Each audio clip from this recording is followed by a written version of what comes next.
भैया बहुत अच्छा हुआ कि फेसबुक और व्हाट्सएप चाइनीज ऐप नहीं है, वरना हम सारे के सारे ऑनलाइन फ्रेंड्स कुछ ऐसे खो जाते जैसे पुरानी फिल्मों में निरूपा राय के बच्चे खो जाते थे।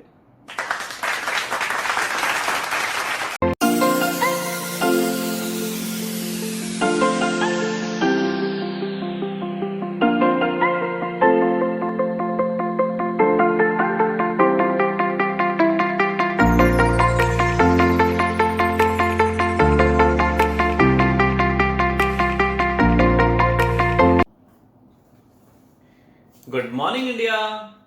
कैसे हो ट्वेल्थ के बच्चों? केम छो? मजामा? Welcome back to your beautiful से चैनल विद योर, बार बार बताना पड़ेगा, हैंडसम टीचर जिसका नाम है फिजिक्स बाय राहुल बंसल। करते हैं चैप्टर नंबर 4 का नेक्स्ट टॉपिक स्टार्ट। मुझे ध्यान है एम्पियर का सर्किटल लॉ चल रहा था आपका, जिसकी हम पढ़ चुके हैं 3, कुल मिलाकर 3 एप्लीकेशंस। एक आपने पढ़ा है सोलिनॉइड, एक आपने पढ़ा था टोरॉइड, एक आपने पढ़ा था स्ट्रेट वायर। आज हम पढ़ने जा रहे हैं बच्चों magnetic field due to a current carrying cylinder. वैसे तो सिलेंडर को भी देखा जाए तो वो वायर की तरह ही है, लेकिन हम थोड़ा सा सिलेंडर को अगर बड़ा, मोटा, तगड़ा, लंबा, चौड़ा सा मान लें तो हम उसके 3 अलग अलग पॉइंट्स पर निकालेंगे magnetic field, outside, on the surface and inside, और उसके बाद ड्रॉ करेंगे एक प्यारा सा ब्यूटीफुल सा ग्राफ। चलिए स्टार्ट करते हैं टॉपिक आपका।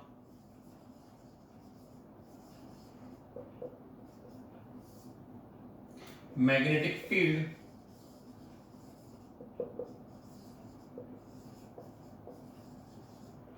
Due to current carrying cylinder. देखिए बच्चों इधर देखिए बच्चों, ये आपके पास हो गया बच्चों, ये आपके पास हो गया सिलेंडर, और इसकी रेडियस कितनी मान ली बच्चों? इसकी रेडियस मान ली हमने कैपिटल आर। हमें निकालना है किसी एक पॉइंट P, बाहर हो गया ये पॉइंट P, हमें यहां पर मैग्नेटिक फील्ड निकालनी है, दूसरी बार निकालेंगे इस पॉइंट P पर, और तीसरी बार निकालेंगे सपोज करो इस पॉइंट P पर। यहां पे लगा दो ये। ओके, तो बच्चों यहां पर हमें निकालनी है मैग्नेटिक फील्ड ऐसे एक ऐसे। ये हमने मान ली इसकी एक्सिस AS, इसकी जो अपनी रेडियस मान ली वो कैपिटल R, ये डिस्टेंस मान लिया बच्चों स्मॉल r। हर बार स्मॉल r ही लेंगे, तभी तो हम स्मॉल r की वेरिएशन निकालेंगे with respect to magnetic field, कि जैसे जैसे r बदला वैसे वैसे मैग्नेटिक फील्ड में क्या असर आया। तो देखिए फटाफट बच्चों कि आपको मैंने बताया था कि अगर करंट कैरिंग, इसके अंदर करंट फ्लो कर रहा है, करंट कैरिंग कोई भी आपके पास ऑपरेटर्स है या जिसके अंदर भी करंट फ्लो कर रहा है, सबसे पहले हम उसकी चारों तरफ एक एनवलप टाइप की कोई थ्रेडिंग करेंगे, या ऐसे मान लो जिस डायरेक्शन में मैग्नेटिक फील्ड जा रही है, आपको पता है कि करंट कैरिंग जो आपके पास वायर होती है उसके इस तरीके से मैग्नेटिक फील्ड चारों तरफ लिपटी हुई होती है। अगर मैं बात करूं कि मैग्नेटिक फील्ड यहां पर किस डायरेक्शन में होगी, तो मैग्नेटिक फील्ड आपको बता चुका हूं, ऐसी है मैग्नेटिक फील्ड, ये देखो ऐसी है, और मैग्नेटिक फील्ड होगी या तो अंदर की तरफ या बाहर की तरफ, ऐसी तो लिपटी रहती है मैग्नेटिक फील्ड। तो सपोज करो हमने मान लिया मैग्नेटिक फील्ड इस तरीके से अंदर की तरफ है, और यहीं पर इसी डायरेक्शन में होगा dl, ये हो गई मैग्नेटिक फील्ड और ये हो गई आपके पास dl। अब यहां पर dl और मैग्नेटिक फील्ड के बीच में थीटा कितना बना बच्चों, मेरे प्यारे बच्चों? 0 डिग्री। तो अकॉर्डिंग टू हम पहला पॉइंट जो ले रहे हैं वो कहां ले रहे हैं? P is outside the cylinder. First जो आपके पास है P is outside. According to ampere circuital law, B dot dl equals to mu naught I। Current कितना फ्लो कर रहा है? I फ्लो कर रहा है। B और dl के बीच में एंगल कितना आया? जीरो। कितना आया बच्चों? जीरो। कितना आया बच्चों? जीरो। कितना आया? अरे सर बार बार पूछते रहेंगे क्या? cos जीरो की वैल्यू कितनी हो गई? सबका मालिक एक है। cos जीरो की वैल्यू कितनी हो गई? 1। मैग्नेटिक फील्ड हर जगह सेम होगा क्योंकि हर डिस्टेंस, ये सारे के सारे जो होंगे, सारे के सारे डिस्टेंस इक्वल होंगे, सारे होंगे ये r। तो मैग्नेटिक फील्ड होगी कांस्टेंट जो हमने निकाल ली बाहर, और अंदर बचा आपके पास dl, ये आ गया म्यू नॉट I dl। ये dl जो है सारे के सारे छोटे छोटे सारे के सारे dl हमने ऐड कर दिए तो हमें मिली द कंप्लीट सर्कमफेरेंस। क्या मिली बच्चों? The complete circumference. तो dl की वैल्यू हमारे पास कितनी आ गई इंटीग्रेट होने के बाद? 2 पाई r। और मैग्नेटिक फील्ड की वैल्यू कितने निकल के आई? म्यू नॉट I अपॉन में 2 पाई r।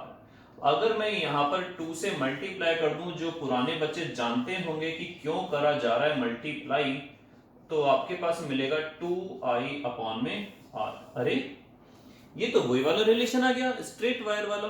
आपको मैंने पहले क्या अंग्रेजी में बताया था? पहले भी तो बच्चा आपको ये बताया था कि cylinder can be considered as straight wire. हमारा यहां पर थोड़ा सा मोटिव चेंज हो जाएगा कि इस बार हम अंदर भी निकालना चाह रहे हैं। That's why we have taken a मोटा चौड़ा लंबा तगड़ा सिलेंडर। तो अंदर वाले पॉइंट पे तो यही आया। अब देखते हैं एक बार हम, सॉरी बाहर वाले पॉइंट पर तो यही आया। अब हम एक बार देखते हैं अंदर वाले पॉइंट पर। तो इसको मैं रब कर रहा हूं, आप लोग नोट डाउन कर लीजिएगा पॉज करके। P इज इनसाइड,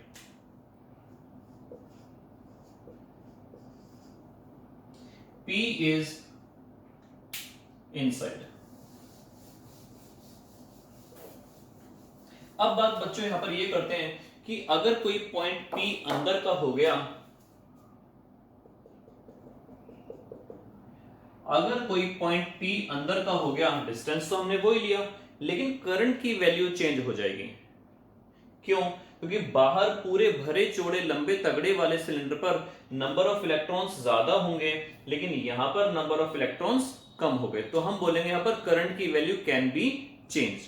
दूसरा रीजन ये है कि ये वाला जो पॉइंट है या ये वाला जो सरफेस है, ये एयर के कांटेक्ट में भी है और मटेरियल के, लेकिन अंदर वाला जो पॉइंट है, अगर हम यहां पर एक छोटा सा सिलेंडर कंसीडर कर लें ऐसे, एक छोटा सा सिलेंडर कंसीडर कर लें ऐसे, ये कंप्लीटली हमारा किसके कांटेक्ट में है? ये कंप्लीटली हमारा मटेरियल के कांटेक्ट में है। तो अंदर वाले पॉइंट के लिए हम करंट की वैल्यू ले लेंगे I डैश, बाहर वाले के लिए ले ली हमने I। अंदर वाले की रेडियस हो गई स्मॉल r, बाहर वाले की रेडियस हो गई कैपिटल R। तो हम इस I डैश की वैल्यू कैसे निकालेंगे जो हमने इस छोटे वाले सिलेंडर के अंदर मान लिया फ्लो करता हुआ? करंट की वैल्यू तो निकल ही नहीं सकती है, तो हम यहां पर क्या काम करेंगे? क्या इसमें और इसमें कोई रिलेशन हो सकता है? आपको बताया गया था करंट डेंसिटी, याद करो थर्ड चैप्टर के अंदर, वहां पर इसीलिए बताया गया था कि current density will be same, current density will be same. इसका मतलब क्या हुआ? J डैश और J, यहां की करंट डेंसिटी J डैश मान ली, यहां की करंट डेंसिटी J मान ली, वो सेम होगी। और करंट डेंसिटी का फॉर्मूला होता था करंट अपॉन में एरिया। ये हो गया A डैश और ये हो गया I अपॉन में A। हमें बेसिकली निकालनी है I डैश की वैल्यू, तो ये हो जाएगी I अपॉन में A इंटू में A डैश, क्रॉस मल्टीप्लाई हो गया। बात करते हैं I, एरिया का फॉर्मूला हो गया इसका पाई r स्क्वायर, r स्क्वायर, ये हो गया पाई r स्क्वायर, पाई से पाई चला गया, जीरो मेरे भाई, तो I डैश की वैल्यू आ गई पाई r स्क्वायर अपॉन में r स्क्वायर। ये छोटी r हमें पता होगी, मेजर कर लेंगे, कैपिटल R हमें पता है और करंट की वैल्यू भी हमें पता है। स्टार्ट करते हैं according to ampere circuit law. इसको हम ACL भी बोल देते हैं शॉर्ट फॉर्म में, इंटीग्रेशन B डॉट dl। अंदर केवल मटेरियल है इसलिए हम म्यू नॉट ना लेकर म्यू लेंगे, mu is the permeability of material. Current की वैल्यू ले ली I dash, B dot dl cos 0 degree. Mu I dash की वैल्यू हमने यहां से पुट कर दी पाई आर स्क्वायर, साथ में आपका कैपिटल आई रह गया इसमें लिखना, साथ में कैपिटल आई अपॉन में, सॉरी मैंने मिस्टेक कर दी, पाई नहीं आएगा यहाँ पर, पाई नहीं आएगा यहाँ पर, तो म्यू इंटू आर स्क्वायर साथ में आई, और नीचे था आपके पास कैपिटल आर स्क्वायर। बी बाहर आ जाएगा, डीएल की वैल्यू हो जाएगी यहाँ पर 2 पाई आर। डीएल की वैल्यू बच्चों कितनी हो जाएगी 2 पाई आर। तो हमने यहाँ पर डीएल की वैल्यू 2 पाई आर पुट कर देनी है। देखिए आगे,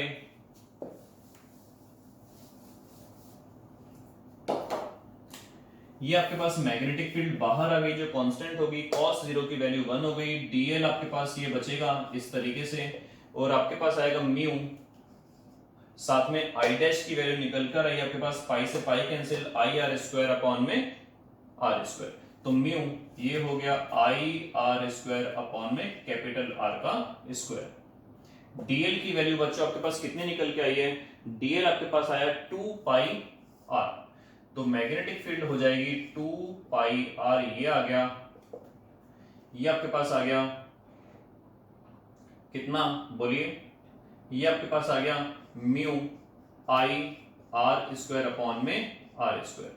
बी आपके पास कुल मिलाकर आ गया mu I are square upon में आर स्क्वायर, और साथ में 2 पाई आर। अगर मैं यहां पर आर से आर कैंसिल आउट कर दूं, अगर मैं यहां पर आर से आर कैंसिल आउट कर दूं, तो हमारे पास क्या मिला, मैग्नेटिक फील्ड की वैल्यू मिली म्यू आई आर अपॉन में 2 पाई आर स्क्वायर। अब आप ध्यान से देखिए कि अगर r और r सेम हो जाए, अगर आपके पास r और r सेम हो जाए, इसका मतलब क्या हुआ, ये छोटा r और बड़ा r किस कंडीशन में बच्चों सेम होगा, ये r और r सेम होगा उस कंडीशन में जब r और r बराबर होने का मतलब क्या है, ये r और ये r बराबर हो जाए, किस कंडीशन में, जब इस पॉइंट को हम ले जाएं सरफेस पर। आपको बताया था मैंने स्टार्टिंग में, एक पॉइंट एक्सटर्नल, एक पॉइंट इंटरनल और एक पॉइंट सरफेस पर।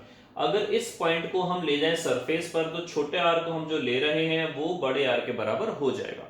यहां पर अगर आप ध्यान से देखें, यहां पर अगर आप ध्यान से देखें तो बेसिकली हमें r के साथ रिलेशन निकालना है। कैपिटल R कांस्टेंट है, म्यू कांस्टेंट है, i कांस्टेंट है। जब ये सारी की सारी चीजें कांस्टेंट है, तो आपके पास b की वैल्यू जो निकल के आएगी वो आएगी directly proportional to r। b की वैल्यू बच्चों क्या आई, डायरेक्टली प्रोपोर्शनल टू r। ध्यान से देखिए एक चीज, अब यहां पर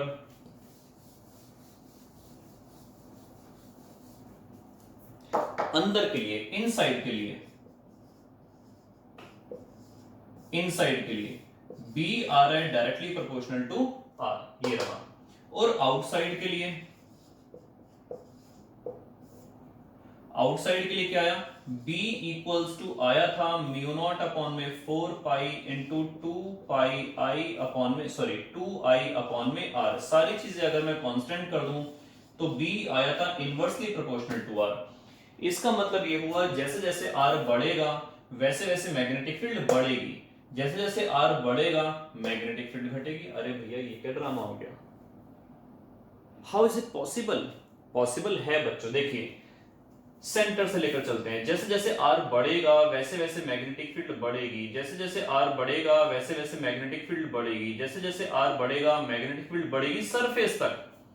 अब उसके बाद आउटसाइड वाला फॉर्मूला लगेगा, जैसे जैसे मैग्नेटिक r बढ़ेगा मैग्नेटिक फील्ड घटेगी, बाहर जाने पर अब मैग्नेटिक फील्ड घटनी चालू होगी। तो इसका ग्राफ बनाते हैं, ये b ये r, जैसे जैसे r बढ़ रहा है मैग्नेटिक फील्ड बढ़ रही है डायरेक्टली प्रोपोर्शनल, एक पॉइंट पर जाने के बाद सैचुरेट हो जाएगी, और ये पॉइंट क्या हुआ आपका रेडियस वाला पॉइंट, अब उसके बाद इनवर्सली प्रोपोर्शनल घटनी चालू हो गई, सिंपल।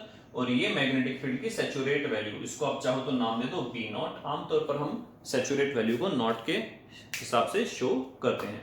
तो इसका मतलब बच्चों क्या हुआ कि जैसे जैसे r बढ़ रहा है मैग्नेटिक फील्ड बढ़ रही है, उसके बाद घटनी चालू हो गई, तो ये पॉइंट आपका हुआ सरफेस वाला, और सरफेस वाले की जो वैल्यू होती है वो रेडियस के बराबर होती है। तो ये थी आपके पास magnetic field due to a straight current carrying cylinder at outside point, at inside point, at any point on the surface, और उसका प्यारा सा नन्ना मुन्ना सा ग्राफ। होप करता हूं नेक्स्ट क्लास तक आपके डाउट्स की क्लास हो जाए। अगर किसी को कोई डाउट हो अभी तक तो वो मुझे कमेंट बॉक्स में, जो भी बच्चे मेरे कॉन्टैक्ट नंबर जानते हैं वो मुझे व्हाट्सएप कर सकते हैं। तो हम कोशिश करेंगे आने वाले संडे को एक डाउट क्लास रख ली जाए, कंफर्म नहीं है, चांसेस हैं, रख ली जाए। Till then good bye, best of luck.